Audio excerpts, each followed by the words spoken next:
Yeah, he's just now approaching the truck. Look at the wind from the blades that's blowing that him and those guys and that water around. It's a very difficult, very challenging job for these guys. But again, they train for hours and hours. They're very good at what they do. They are the best at what they do. And you really want these guys, if you got to be rescued, you want to be rescued by these guys. Trust me, they're good at their job. You see, he even has it's like a scuba diving gear. It's like a snorkel that he uses. So if he has to go underwater, that can give him an extra 6 inches above his head that he can breathe through that tube in his mouth. And he's got like a wetsuit type stuff on, so he's a little more protected from the elements. Looks like he's going to strap one of these guys in right away, and they may not even do the basket here. They may just pull them up individually without the basket, not to waste any time lowering another basket here. It looks like he's strapping that one individual in, make sure he's secure, and then as soon as he gives them the thumbs up, he'll go up, and they'll pull him into that helicopter and do it again for the other individual. But you can see they have to make sure that this guy's very, very secure. There he goes, gives him the thumbs up. They take up the slack, and he'll be on his way to safety here in just a few seconds. I'm going to pull out here and just show you exactly how high they are, and it's probably that's probably 50 feet, maybe 65 feet, maybe, not much, and pretty close. But I believe he's on his way up. There he is. He's off the truck. He's kind of dangling. He went kind of forward toward those trees, and he's being held onto with the other the rescuer. So both of them are going piggyback up, and you can see them. There they go, up to safety, and then he'll bring that other man. He's in a sling, so to speak, and then they'll undo him and go back and get the other guy. But this guy's got to be very thankful and owes these guys a big thank you once he gets on dry land.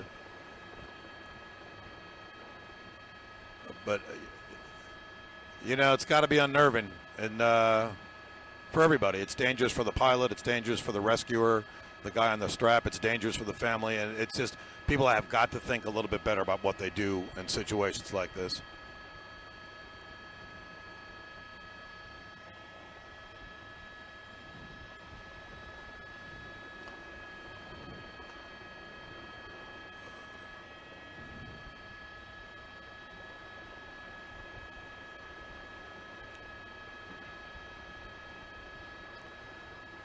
Yeah, and I don't want to. I keep thinking about the woman who was helping someone just last week down in Austin, and and she fell to her death. It's a very dangerous job these guys do, and but they do it and they help others, and there's something to be said for that and for their commitment to helping these folks.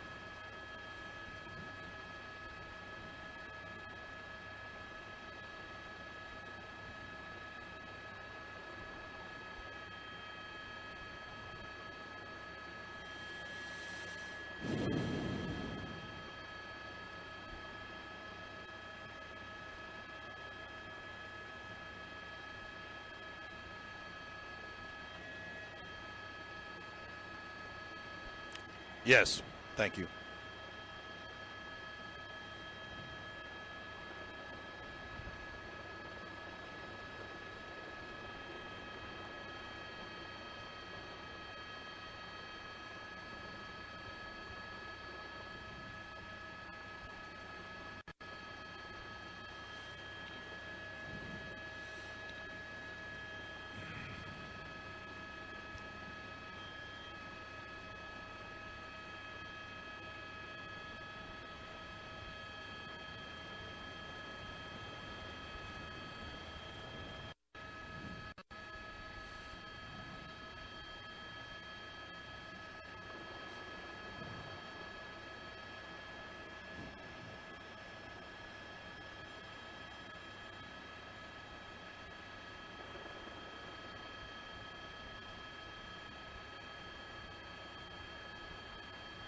Yeah, I got to thinking that's at least 5 people rescued in 2 hours by these guys, in a storm that maybe took 2 hours to come through, and just dumped tons and tons of water here in this community. But again, you can see Same approach again. Coming in, he lands there. He'll strap this guy in the harness with him, and they'll pull him. It won't take him probably 45 seconds to strap this guy in, if that. Get him in, strapped in. I'll try to kind of time it here, and good. And get him locked in, get him tied down, and get him up out of this thing. It looks.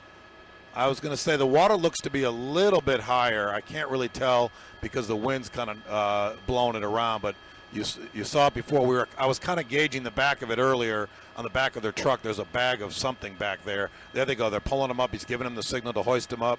So I can't really tell. It looks like the water might be just a scooch higher than it was when we first got here. And there they both go to safety. That's pretty impressive if you ask me. And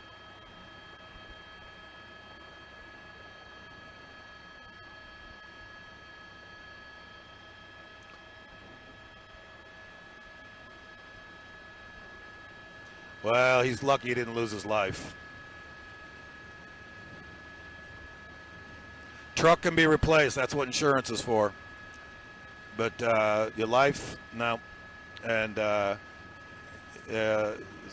he owes these guys a big thanks to get him. I mean, because really, if he had washed past that fence, they're off in no man's land into that tree farm. And, maybe they would have been able to cling on to a tree. Who knows? But the good thing is we don't have to speculate. They're safe. They're both almost in the helicopter. He's just a couple of feet away.